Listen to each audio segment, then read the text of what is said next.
Welcome back to my Mental Health and Crime channel. My name is Huda London.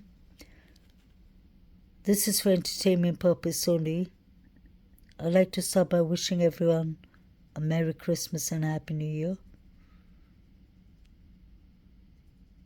I'm praying for peace in this world, for all these wars to stop.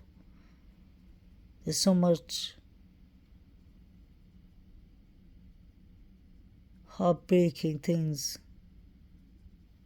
going on in this world. The world needs prayers. And we need to look after our mental health and our physical health. Depression, anxiety, PTSD. Mental health is real. Look after yourselves, guys. Coming back to the Idaho case. I've had this question always lingering in my mind. I don't believe everything that has been mentioned in this horrific quadruple murders is a lie. Many things were debunked too early, and many people were ruled out too soon. That's my personal belief.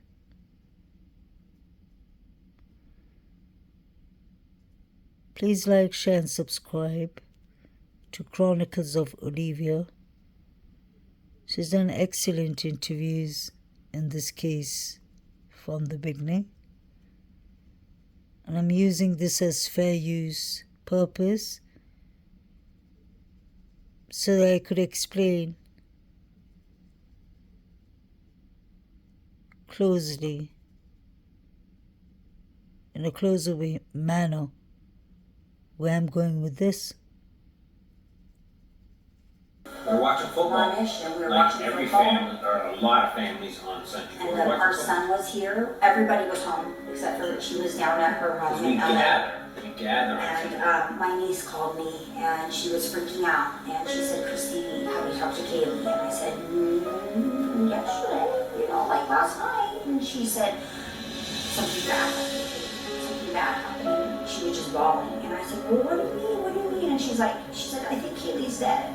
And I said, "Well, what do you mean?" And she All our said, stomachs just dropped. she said there was somebody just called me and they lived down there. She said there was a party last night and somebody went in and shot the party at the Kaylee shop. And I was like, "What?" And I just threw my phone. I started screaming. I started telling everybody to call Olivia and to get all her roommates on the phone. And I started calling Maddie, and Maddie wouldn't answer, and I said, "No, this can't be, because Maddie would have called me. If Kaylee was shot last night at a party, Maddie or Jack would have called me. Like, no." And I kept calling. I called Kaylee, and it went straight to voicemail. I was calling Maddie, I was calling Jack, it was ringing. I turned on the TV, and I saw it started back 22 King Road. Like, Kaylee's car was in the driveway, Maddie's car was in the driveway, but it was saying an unconscious person. And we're saying, okay, maybe this isn't, like, maybe something happened. So Steve starts calling the police. Steven, our son, started calling the hospital, and he started calling the PD and saying, "My name is Gonzalez, and we heard that my daughter Kaylee Gonzalez was killed in an accident." And they said, "Oh, we can't give you any information, we'll call you back." Well, next thing you know, some more phones started ringing. Our daughters came running down, 16 and 17 years old, came and said, "Mom, somebody just called me and said that Kaylee's dead." And we're like, "What? Like, who was it?" She's like, "I don't know, it's somebody that said that they're there and Kaylee's dead." And we were like, "Oh my God, like this can't be, and it's just very, very, very dramatic. These protocols have to be updated. Yeah. These protocols of somebody showing up at your door 10 hours later is ridiculous. Because we had hours of panic before the sheriff It was department. terrible. It was about 4:30. And I So don't you blame guys, they never called you. You guys found this out from family members that were in the area, and you guys didn't get notified. You actually reached out to them, and you guys still didn't get notified he for wound up hours. calling them twice. I did. I Their said, protocols are all about, maybe they'll commit suicide or something, but they have to be updated because social media moves so fast, so quick. That's It's not why we are fair. using social media. I'm not using the most common calm and channel. We called Karen and we asked Karen if she had heard anything, and she goes, yes, I was told that I need to get down here, but there was an accident. Good.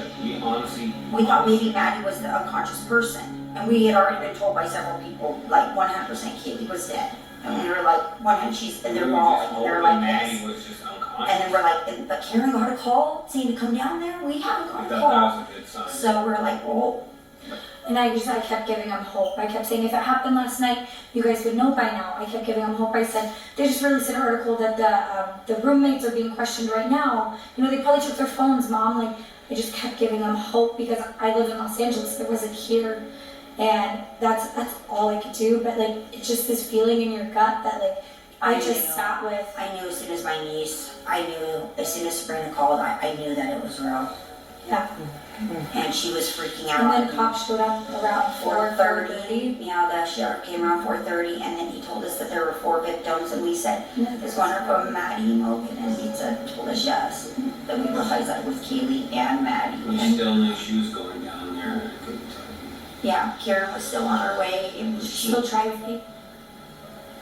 and then she got. Any indication of a party at the home that night? This will be the last one, okay, I understand. Not that we know of, not at the home. We know that the other, let me get the names exactly right here. We know that Zaina and Ethan were at a different party on campus. But okay, it's an accident. Let's not panic, you know. And I remember texting Kaylee.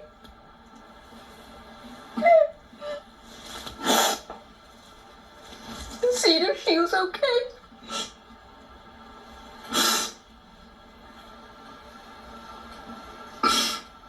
And she obviously didn't ever respond.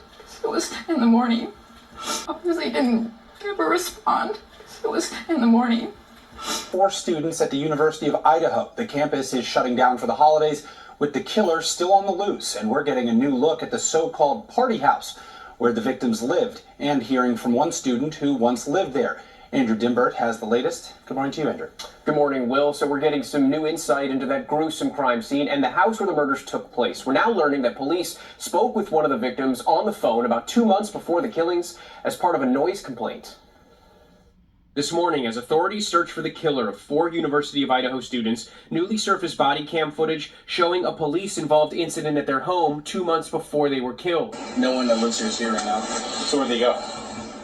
They're just not here. I have no clue where they went. No clue. Authorities seen responding to a noise complaint in September, greeted by people who didn't live at the house. Officers then speaking with Maddie Mogan, one of the victims, by phone, who along with the other residents was not there at the time. What's your first name? Maddie? Could be. Maybe, yes. And how do you spell that, Maddie? My legal name is Madison. It's Madison. The video showing how many outsiders were able to access the property. And as the mystery grows over how the killer was able to get away unnoticed, a former student who graduated in 2022 and lived at the same house during his junior year talks about his experience there. It's definitely an old creaky house. You can't walk up any of the stairs or on any of the floors without everybody in the house knowing it. Cole Alternator says the building doesn't offer much privacy and was well known to students.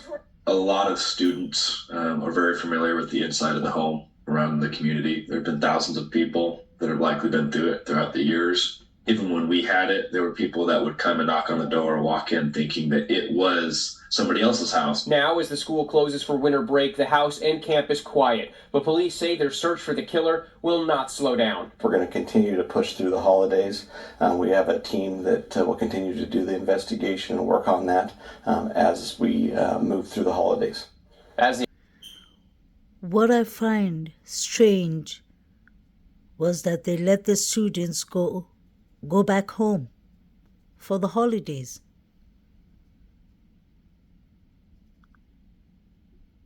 The hundreds and thousands of students flooding home for Thanksgiving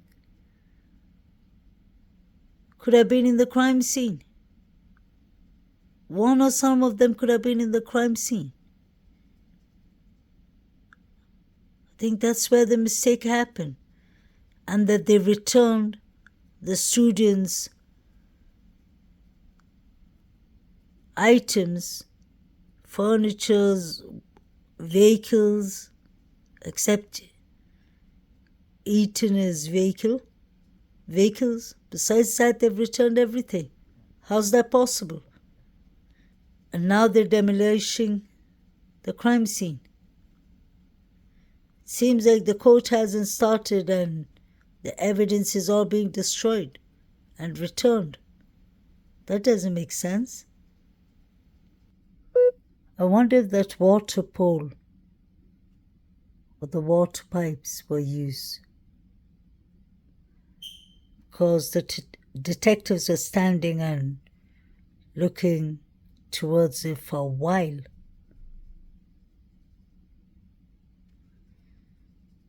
People who could have been easily hiding in the bushes.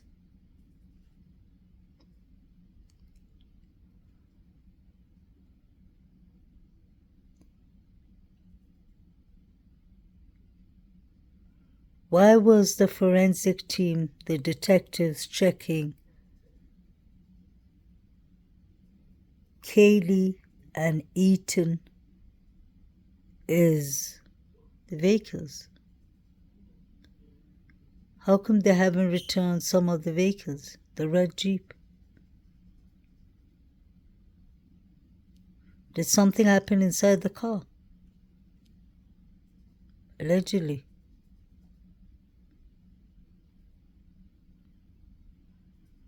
Did somebody climb up where the circle is? I don't think a ladder was used.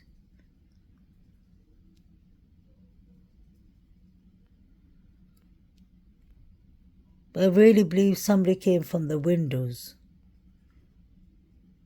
near the sliding door. And that's actually where Dylan's room would be, I believe. Having worked on the Amanda Knox case, it's eerie. I know it's different, but again, it involved a stabbing. It was very mysterious. DNA played a huge role in it. There was a small town. The people there were very impatient to get results, and Amanda was wrongfully convicted. I'm wondering if you see any parallels or any concerns in the way this case is progressing.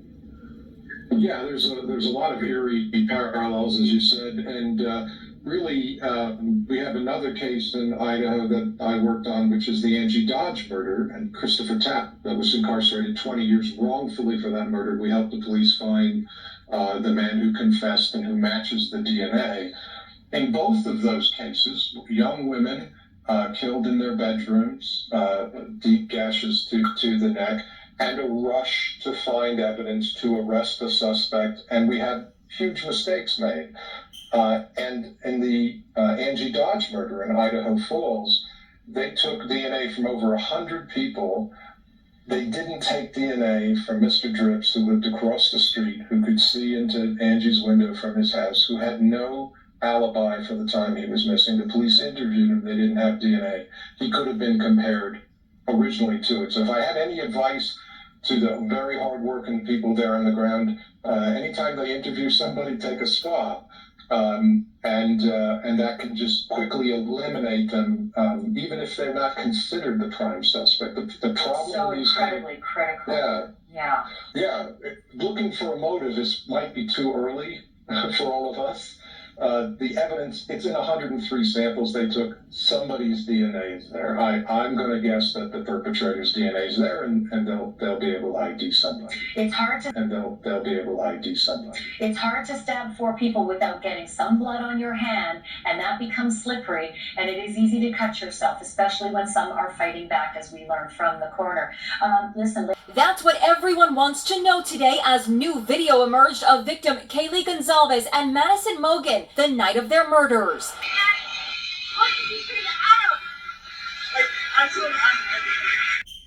Like I told Adam everything. I wonder what that was about. What did Maddie tell Adam? Could she have told Adam that? I'm speculating that Kaylee moved on. She's dating someone new. Could she have told Adam something about money? Did she snitch to Adam about something that they found out? Maybe somebody was into drugs or doing some money laundering, allegedly. Because we have to think, 4 people were brutally murdered. I always said I believe it was 2 separate targets.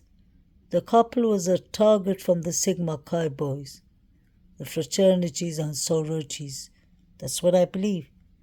Personally, all the research I've done adds up to that, and all the movements that was going on from the time the girls were calling Jack D right up to 316. There were figures running. There was so much traffic going on in Taylor Avenue, around those areas. It's hard to ignore it. It's in front of our face. What about the white pickup that was driving towards club, corner club? Isn't it strange that that white pickup car is parked in front of Jack D's house? I heard he sold it 6-7 days after the murders, allegedly. Those were the rumors going around in the beginning. Not every rumor is a rumor. There are a lot of facts to it, but everything was on a gag order from the very beginning. So what did Maddie tell Adam? Maddie told Adam, may the rest in peace, something that she was not supposed to tell. And Adam told Jack D, Jack Showalter, allegedly, everyone in the corner club. Was it about money and drugs? Allegedly. I've never mentioned that before, but could this be a money trail? Was something wrong? Because Jack Showalter was spying on them like a soldier. It was like a video surveillance going on the girls. Let's be honest.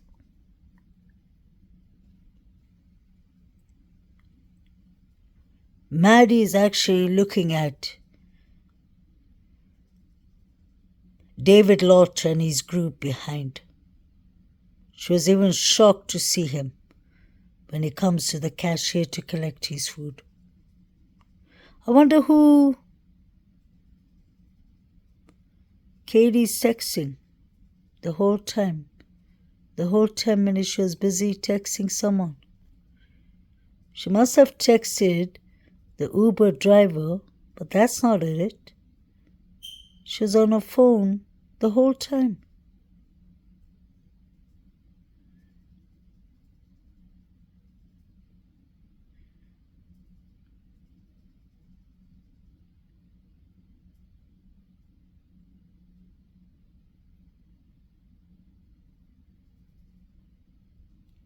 I wonder how quickly did Hunter come to the crime scene? Or was he downstairs sleeping in the first floor? In the extra room, the spare room?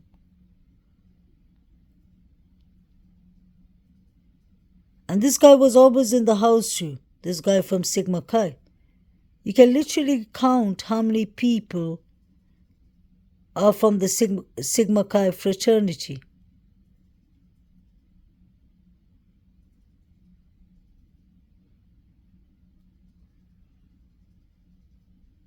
Could they be demolishing the house because there's too much evidence inside the house? Too much DNA of certain people who wasn't supposed to be there? It's possible.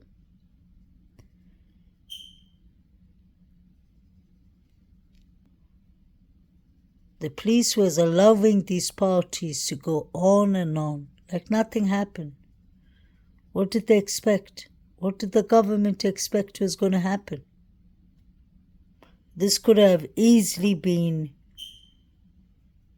gang organized crimes.